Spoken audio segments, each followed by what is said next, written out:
going on, guys? I think we are witnessing the death of a project.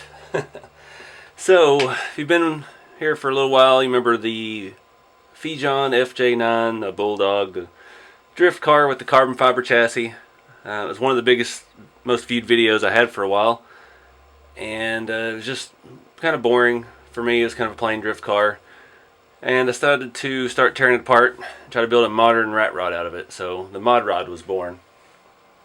And got really out of hand. You can see we've got a RC4 drive Yoda front axle driven straight out of the gearbox with a shortened drive shaft, 4-link, upside down. Everything is wild. Front steering, rear steering.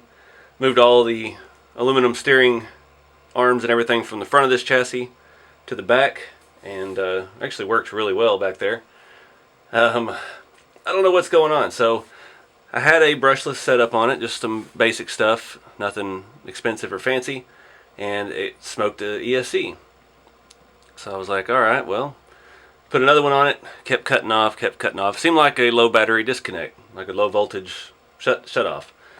And you saw when we first started this, I swapped this to just a can motor, regular brushed, a 35 turn RC4 drive motor I have laying around.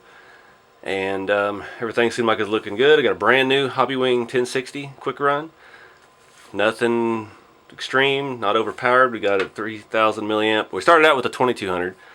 That one was low. It was down to 9 something volts, so that thought maybe that would be why it cut off. And you saw in the last drive here, started out and it's just kicking mad donuts. The thing with this is it's overdriven in the rear, because the drift car has a different gear ratio than the crawler, so it actually made it kind of fun to slide around, but I couldn't keep it running long enough to really enjoy it.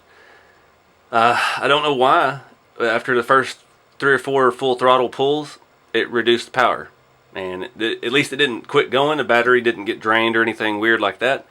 Checked the voltage here right when we came back, and it is still right where it needs to be. I think it's 11.2. And I don't know. I don't know what to do with this thing. Right now, it's been sitting on the shelf for a few months. I haven't touched it. Kind of not really digging where we ended up with it. So I'm thinking this one may go back to the parts bin. And who knows what it can become later. We've got all this cool belt drive stuff. This front wheel drive assembly we're not even using on this. And a lot of neat carbon stuff. Whole rear aluminum independent suspension with steering now. So, I don't know. This build just kind of got out of hand and got crazy and really just lost interest in it. So I thought I'd give it one more trial at proof of concept. The 4-wheel steering, I got a little reverse thing here you plug into one of the servos. Found those on Amazon. I'll try to put a link to that in my Amazon influencer store if you're looking for something like that.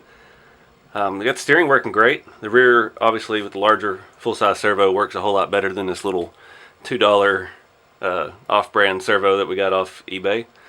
I actually think that was one for one of the WPL trucks that I never put in it. So yeah, it's just kind of become a hodgepodge mess, and I think it's time it goes away. Got a whole lot of valuable parts on here that we can use for other builds. Got a lot of rods, a lot of spacers, rod ends, stuff I'm running out of, some good shocks. So anyways, say farewell to the mod rod. The body I'm sure will find another purpose. Got this nice weathered 3D printed Awesome Designs cab that we'd have chopped even more off the bottom to fit this. But yeah, I'm gonna wrap this one up. Appreciate you guys watching and keep it scale. We'll see y'all in the next video.